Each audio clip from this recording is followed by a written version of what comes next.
Good morning, good evening, or good afternoon, wherever or whenever you are. Welcome to Ring Talk, presented by Free State Sports. I'm here with Mike tonight. Mike, how are you doing? I'm great. We just wrapped our what we're calling the season finale for our Cover Zero football podcast. If you like football, check those episodes out too.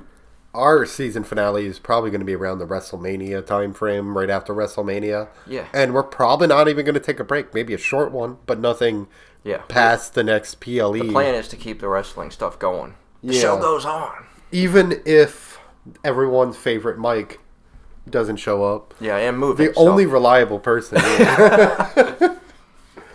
To be fair, you guys would have had a podcast without me if you had the equipment to record it. Yeah, we're not. Andrew's a tech guy, so I try to do it, and my laptop's just like, absolutely not.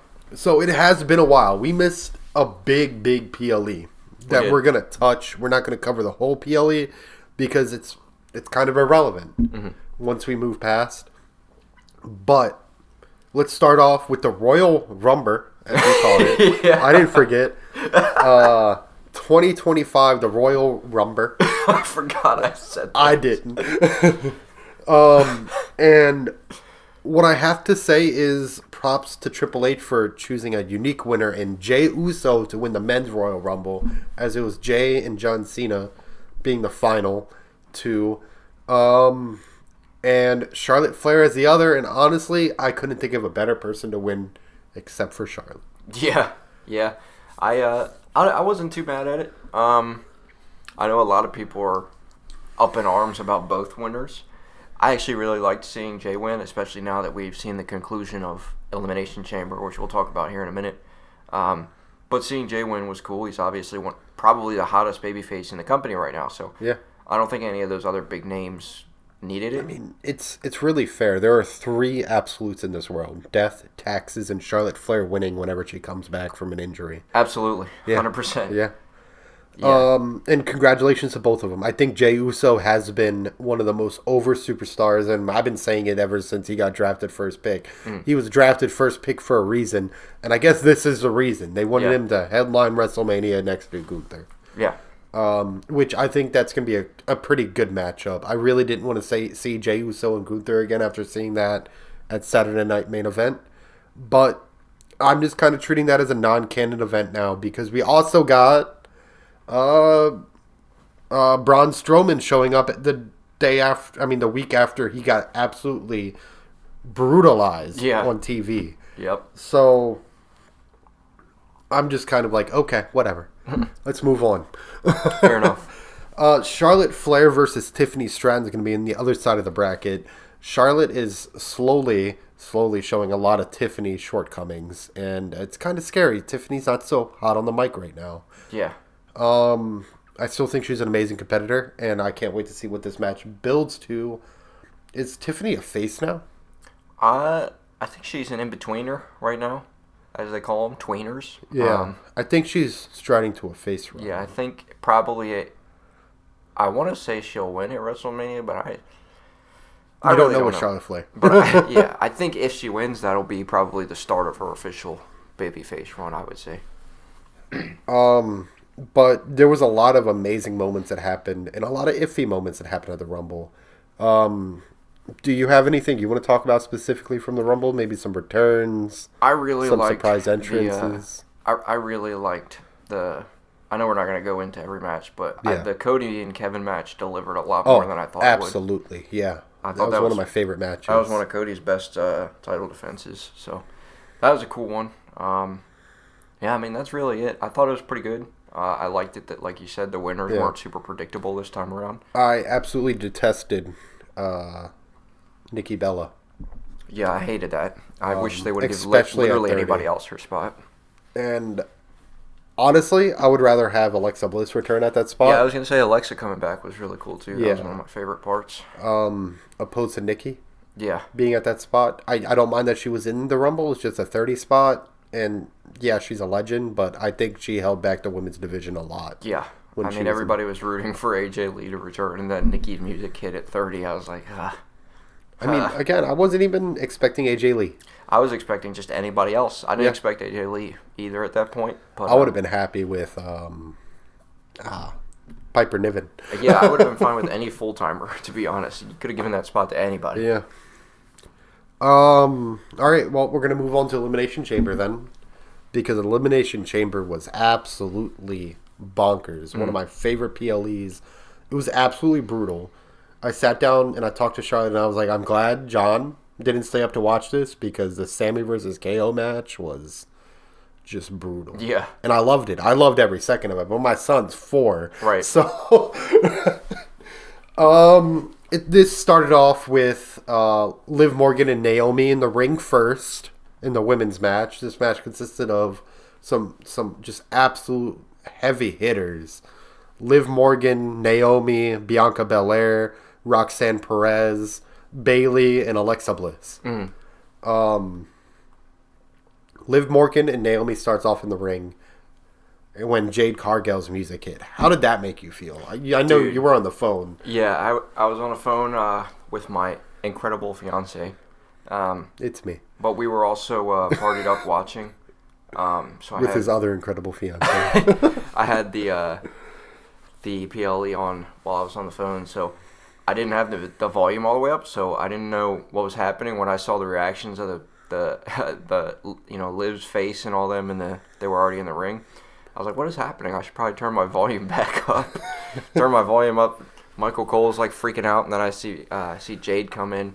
It was really cool, and she absolutely brutalized Naomi. Absolutely. I mean, she came back for more, you know what I mean? And then slammed the door on her. I think everybody expected that, which they're alluding to now, obviously, that Naomi was the one that attacked her or whatever the case may be. I think a lot of people thought it was I actually thought Bianca Belair. I thought it was Bianca too, but maybe they were in on it and we find out late. I don't know. But either way, I didn't think it was all going to go down so fast at this PLE like that. Yeah, I really got to give my hats off to Bianca Belair, the way she sold Naomi getting brutalized. Yeah. Like she looked confused. Yeah. She looked angry. She looked sad, upset, scared even. Yeah. And it's just it's that small things that sometimes go unnoticed. Like obviously you see it on the screen, and obviously you know what's happening, but you just don't give the props to the person because it just doesn't register how good it was. Yeah. And I think Bianca did a fantastic job selling. I will say this, as someone that follows a lot of wrestlers on Instagram, I wish that Jade was a little less active on her Instagram when she was injured, because, I don't know, that kind of ruins the illusion a little bit. But Fair. the comeback was still really cool. Fair. So Naomi was taken out really before the match started. I mean, sure, the bell rang, but it was pretty much before the match started. Yeah. I will say it kind of like a little bit weird that they still had the door wide open after the match started. Yeah. And then Jade, no one's at the door, and she's like, oh, I got to hold it open for a second so I can get it. No, it was kind of like... But you expect that kind of stuff in a live show, so it's absolutely okay with me. Yeah. I don't see a lot of other people complaining about it. I just wanted to put that out there. Fair. Leave it all... I'm on both sides. I loved what happened, but also I can notice some of the spots in it. You're right. I love seeing Roxanne Perez in this match. I think it's kind of the same treatment with Tiffany last year, because she was in the Chamber last year. Yeah. I don't think she was a runner-up in the Rumble. She wasn't. But Roxanne has now been the runner-up in the Rumble, and I think she was eliminated third I believe in the so, Chamber, yeah. which is better than Bayley, better than Naomi. Yeah, she looked really good in this match. I think it was one of her strongest showings. We're going to break down some eliminations, which could result in something. Maybe, maybe not. So Liv eliminates Bayley with an Oblivion. I thought that was a fantastic spot. I don't know if you remember it entirely. Yeah. And then shortly after that, Liv and Bianca Belair went on top of the pod, and we had that absolute brutal hair whip. And I'm going to use that word a lot. But, like, that hair whip sent shocks through the crowd. Shockwaves, dude. Dude, I don't know if you've ever seen, like, when Bianca's, like, messing around with social media influencers, and they let her whip them with her hair, and it actually, like, leaves a mark. It's crazy how much damage it actually does. Nasty mark, too. Roxanne was clearing out the ring when Liv hit a code breaker on her, and then she gets pushed into a Twisted Bliss. and gets eliminated. Yep. Great spot. It was. Yeah. Liv escapes a Sister Abigail, and then she weasels her way out of a KOD, which I thought was pretty funny. Again, Liv has always been like, she can squeeze out about anything, you know? And that's what they really did. They relied heavily on this in the match, and it worked, especially in a setting like this. Right. Then I really like this chain of events. Belair is rolled up. Belair rolls up Liv. Liv kicks out. Bianca gets thrown into a Sister Abigail. And then Liv Morgan rolls up Alexa Bliss for the elimination. Yep. I think Alexa Bliss was a fan favorite, and this sent the crowd into an uproar. They weren't happy. Yeah. Understandably, again, she's the fan favorite right now. Just came back. I really like the whiplash hair spot where like Liv was pushing. Oh yeah. Yeah, that looked brutal. That was fantastic. It was. I love that spot.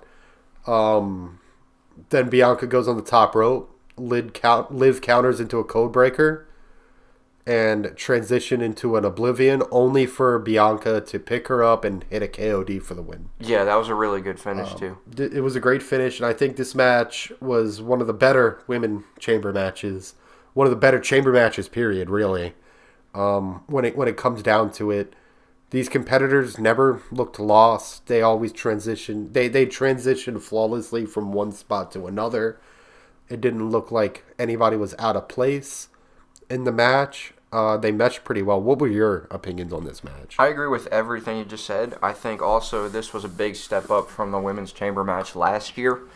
I think every woman in this match individually also has improved tremendously from last year to this year. They all had really good chemistry with each other. Yeah. This was one of my favorite chamber matches, not just women's chamber matches, but one of my favorite chamber matches in a while. So I thought it was really good. It was solid all the way around. If you could rate this match out of 5 stars, what would you give it? You can do like half, quarter. I'd probably give it a strong 4. Strong 4 stars. I'd go 1 1/4 around there. Like I said, this was a great match. It would have been my favorite match of the night if it wasn't for the 2 other matches on this card. Yeah. And the next match is not one of those matches. Actually, before we get into that, Bianca Belair wins, and then she confronts Rhea Ripley and then Io Sky on stage because Rhea and Io have a match tomorrow. I wish we had more information heading into this, but we record on Sunday. We have Raw, and then there's NXT. Yeah. Then we upload our... Dude, it's so hard to do a wrestling podcast. There's a lot of wrestling that happens. There is. There is. And we try to take our time and stick to a schedule. So I think most likely it's going to be Rhea Ripley, but just for coverage purposes, it could be Io Sky. How do you feel about that matchup? Now confirmed for Mania. Either way, I really like it. Part of me kind of hopes that it's Io Sky because... I don't know. I feel like we've seen, especially in NXT, Bianca Belair and Rhea Ripley mixed it up quite a bit. But this is a different Rhea Ripley. That's true, it is. I mean, either way, I'm not going to hate it. I really want to see it with Rhea. They've been keeping Bianca and Rhea away from each other for a while. That's true. It has been a while. So I can't wait to see. There's also a lot, like, there's a chance that Bianca could be heel by then. Like, That's true. It could be flip-flopped. So that's true. There's definitely ways they can make it unique. All right, well... Let's move into the next match, the weakest match of the night, and that's not to say it was a bad match. It was a why match, if you ask me. Why is it on the card? Yeah. Yeah. Trish Stratus and Tiffany Stratton, that's why it's on the card. Trish Stratus. Yeah. Nia Jax and Candice LeRae versus Nia Jax and Candice LeRae. Obviously, Trish Stratus and Tiffany Stratton took this win. I mean, you could have asked 100 people from Canada who's going to win this match, and 100 people... We're going to say Trish Stratus is going to win. Yeah. That's only from Canada, though. People outside of Canada probably don't know that name. That's fair. Wrestling fans, yeah. Absolutely. Fans, yeah. I felt like Trish started off this match kind of slow, and she was able to get like into a more stronger match as it progressed. But overall, it was kind of slow. Yeah, I agree. It didn't feel like it was... there just wasn't a whole lot of like energy there. Like, it felt like, to me, this match was there to please the Canadian crowd and to also further Tiffany. Yeah, to allow Trish to put over Tiffany, I feel. Yeah. So. When it comes down to it, the match served its purpose. Yeah. I mean, I guess if they don't have any other big matches for that PLE, that's fine. I honestly, I like all these superstars individually. Trish Stratus is a legend. Yeah. Tiffany Stratton is just starting off her career, and she already looks amazing. I will say, Trish is ageless. Like, every time she gets in there, she doesn't look like she's looks aged younger. a bit. Yeah. Both athletically and, like, physically. Nia Jax, I loved her ever since she came back. She has improved a lot. And I've actually become a fan, I would say. Yeah, and I like Candice LeRae. So, I just feel like this was not the time or place for this match. I agree. It ended on Tiffany hitting a prettiest moonsault ever to finish the match against Nia Jax. Fair enough. Now, my favorite match of the night. One you weren't too excited for, Mike. Yeah. Kevin Owens versus Sami Zayn in a unsanctioned match. I hate unsanctioned matches. It's so stupid. It's just no holds barred, no rules. You know, why put a fancy title over it? Yeah. Well, because it's so brutal. And you're right. This is one of the most brutalest matches I've ever seen, personally. You know, on WWE television. Yeah. Not AEW. Right. Right. Not anything underground or anything, but one thing I want to compliment is you take two underrated competitors in Kevin Owens and Sami Zayn,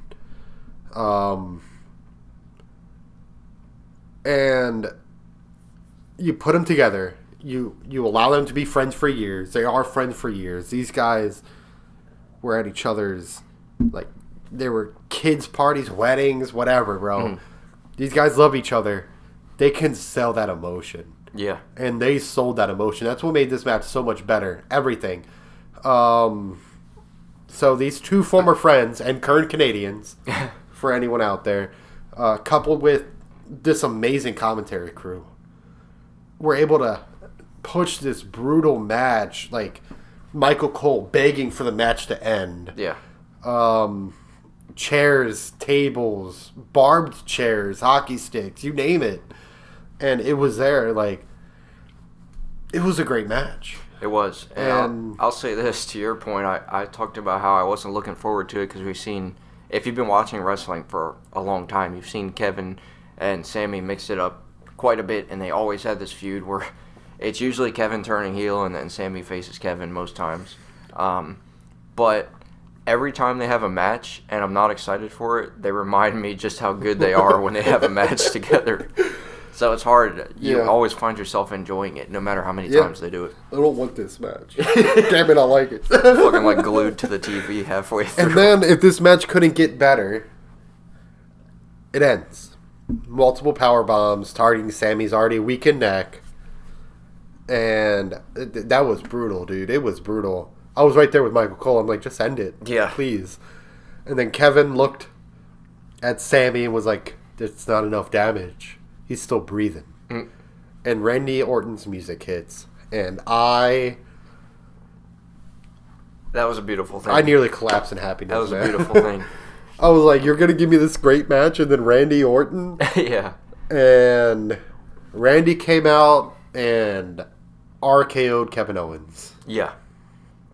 And then he was about to punt kick him. And I was like a kid in a candy store. Yeah. And then a group of men came over and stole all my candy because they took the punt kick away from me, man. But it's been unbanned. I don't know if you saw. I sent it to the group chat earlier. I did see that. Yeah. The punt kick is now unbanned. We probably won't know it. But, man, what a build towards this Mania match of Kevin Owens and Randy Orton. That's going to be a sleeper match right there. Yeah. That might steal the show. Yeah. I hope they have some type of stipulation. But yeah, seeing Randy go out there and RKO all the security guards too was cool. So far we have Jade Cargill returning and brutalizing Naomi. Randy returning and saving Sami and nearly punt kicking KO. This PLE couldn't be any better, honestly, if you ask me. Yeah. But it gets better. It does. They're cooking. I wonder what Hunter has in store for the final men's Elimination Chamber match, as Rollins and McIntyre begin with Priest, Paul, Cena, and Punk all in the chamber. I didn't really do an entire breakdown. The first elimination didn't happen too far in, but I missed most of this match. I had to watch a recap because my son was giving trouble to my wife. That was fun. Always is. Cena has been struggling lately to even hit an AA. To watch him enter the ring and then throw Damian Priest on the ground with an AA. He hit Rollins with an AA. Then he hit Logan Paul with the 5-knuckle shuffle and then AA'd him. Yeah. And then he gets surprise Claymore'd by... excuse me. Surprise Claymore'd by Drew McIntyre only for Damian Priest to roll him up. Yep. Damian Priest lost to another roll-up. Yeah. I mean, sorry. Drew McIntyre lost to another roll-up. Right. He's not happy about that. He posted memes about it. That's Yeah. right.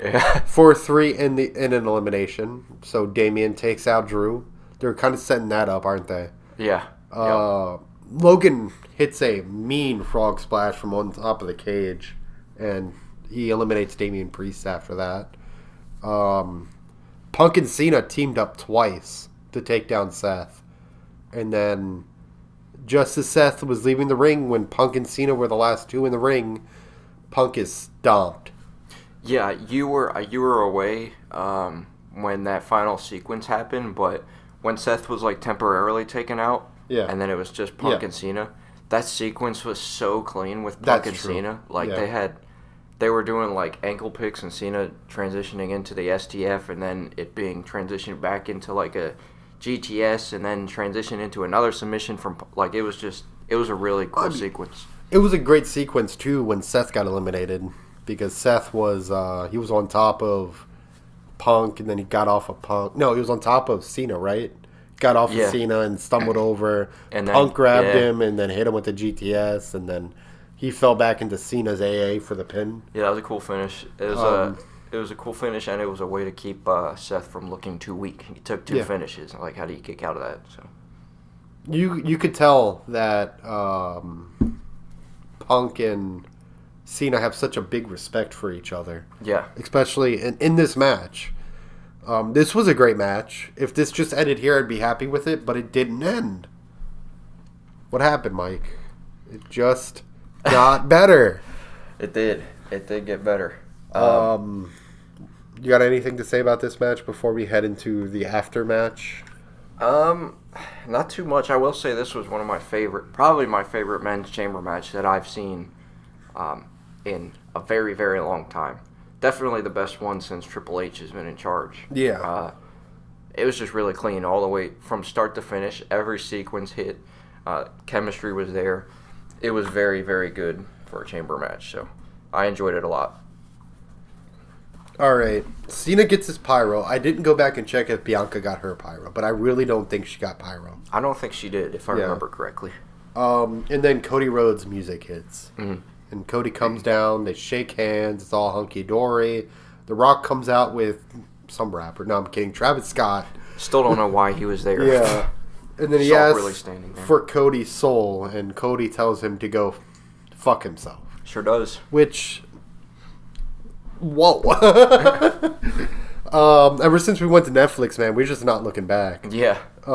Cena applauds Rhodes, goes in for a handshake, and then at that point, The Rock does 2 fingers across the throat, I guess. Yeah. Signifying, finish him. And Cena hits the low blow heard around the world. Beautiful heel turn.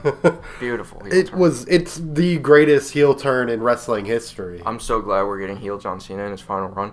And I talked about this off podcast with you. Like the overacting and the cheesy stuff that John Cena's been doing that I can't stand. It kind of makes me think that all of that was to make the heel turn a little bit sweeter. Yeah. Seeing him go from like jumping around like a little kid and celebrating with Cody to just the coldest, most heartless face that you can imagine. Then it just brutalizing Cody to the point where he's busted open. It was a beautiful segment. And a lot of people said that this might happen and kind of wanted this to happen. And obviously, the closer we got, when Cena started going in for the hug, I was like, oh boy, it's about to happen. Yep. But it was just so perfectly executed. It didn't matter even if you saw it coming. It was beautiful. And honestly, you know what that reminded me of? The WWE intro. Oh, yeah. Yeah. You got the now, you got Cody Rhodes, you got the then, the John Cena, and the forever, The Rock. That's fair. Yeah. That's a good connection. And it's probably just stupid, and I'm stupid. But then they John Cena beat the crap out of him with a Rolex watch that Michael Cole called Brass knuckles. Yeah. Don't worry, Pat McAfee corrected him. Travis Scott and Cody Rhodes held him down. Travis Scott got a little handsy. Did you see that? Yeah. That was very weird. I don't feel like he needed to be there for that. I don't. Nothing against Travis Scott, but like... The Rock, I don't know if you saw, The Rock said he's going to be in the ring soon. Did he? Pretty much. They asked if Travis Scott was going to make a WWE debut, and they said, what are the odds? And he said, yeah, he's going to make one. I hope he gets brutalized by Cody. I'd love to see it. I mean, we had Bad Bunny, Yeah, I was going to say maybe he'll have a match with Bad Bunny. Yeah, dude, that would be insane. That would be pretty crazy. Celebrity wrestling. First it was YouTubers boxing, and now it's celebrities wrestling. And The Rock whipped Cody with Cody's Soul belt, and that was weird. Yeah. Again, it was so weird. I was sitting there and I was like, here comes a weird sexual tension. Yeah. And then they started with the weird sexual tension. I was like, what the heck, dude? Right. I love how I'm saying heck after I just said sexual tension and fuck. And it's all about balance, Yeah. What the heck? Oh, my pearls. What the heck, dude? What the frick is going on? Oh, man. Triple H did a absolute wonderful job seeing around all these surprises. I mean, a lot of people predicted Jade. Some people predicted Randy. Some people predicted Cena turning heel. But no one predicted Jade, Randy, and Cena turning heel in the same night. Yeah, they cooked. And I think during the press conference, I think Triple H said something along the lines of, does it feel like we're on the road to WrestleMania now? And I gotta say, it sure does. Yeah. It sure does.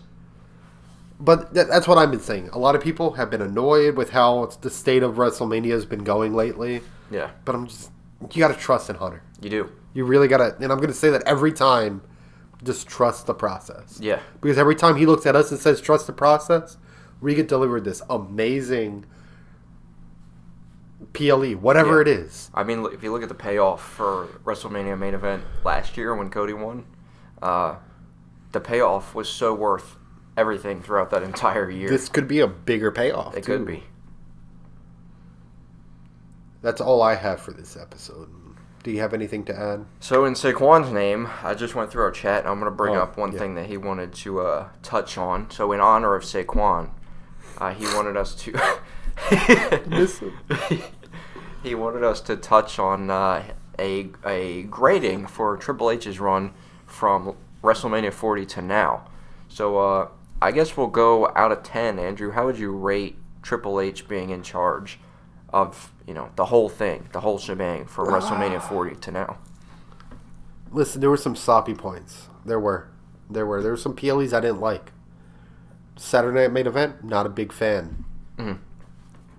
But I give it a very solid 8 with a chance to improve. I feel like that's just to compete with AEW. I don't know if I don't know what the reasoning is for that. Honestly, that's probably what it is. Because they've always done it, but now it's televised from time to time. It's kind of weird. I'll give it a solid 8. How about you? That's fair. I think I might give it a 9. A 9? 9's okay too. I don't think every PLE has been outstanding, and there's been things that were predictable, and there's been things that felt like it was just to please the local city that they're in. But I think in the grand scheme of things, like we just talked about the payoff, I think from year to year, the payoff, when you look at all the storylines combined throughout the whole year, I think it just makes sense, and the payoff is always really good. And I think that's good for WrestleMania because it keeps WrestleMania relevant as the big show. So I think it's been good. I think they're going to they're on Netflix now. They're doing SummerSlam. I think they said is going to be 2 nights now. Yep. They're making all kinds of moves. So I think Triple H has been cooking. You can't please everybody, and every PLE is not going to be out of this world. But this one was incredible. The Royal Rumble was really good. This one is going to go down in history. Yeah. This is going to be remembered for generations. And this WrestleMania run, like from here through WrestleMania, is going to be incredible. So I'd give them a 9, all things considered. I think it's fair. Been really good. I'll stick with an 8, but with chances to improve. That's fair. Join us next episode to see if Saquon is back or not. Oh, yeah. Tune in. You never know. And also, for us to recap what's been happening on Raw, because I'm interested to see how stories progress with Cody. Hell yeah. And Cena, who Cena is on Raw. Mm-hmm. And I'm also interested to see how things progress between Jade and Naomi. Yeah, lots and to Bianca. follow. Lots to follow. Let us know what your thoughts were on Elimination Chamber. Did you like Cena's heel turn? There's a big generational divide right now. I grew up with John Cena. Mm-hmm. I love John Cena. A lot of people nowadays grew up with Cody Rhodes and love Cody Rhodes. Yep. We label them Cody crybabies. I don't care. Yeah. Listen, my dream event is let's go Cena. Cena sucks. You're right. That's my dream. That's what I grew up on. I love Cena, but I love those chants too. I think we're about to get an F.U. Cena chant. Let's go Cena. Fuck you, Cena. Doesn't ring off the tongue as well. But follow us on Instagram, Spotify, or subscribe to our YouTube channel. Hell yeah. Join us next time to see if Saquon shows up. I already said that. To follow up on everything, and we're going to start laying out the landscape for WrestleMania, because WrestleMania is the next major PLE. Hell yeah. Oh, I'm excited. It's going to be good. It's going to be a good one. It's going to be great. And let us know what your predictions are moving forward. Yep. Absolutely. I'm just as excited. So continue to follow the wrestling podcast. Football season's over. Wrestling season is at its peak. Ends. So, yeah. All right, that's all we have here from Ring Talk, brought to you by Free State Sports. This has been Mike and Andrew. Deuces. Ooses.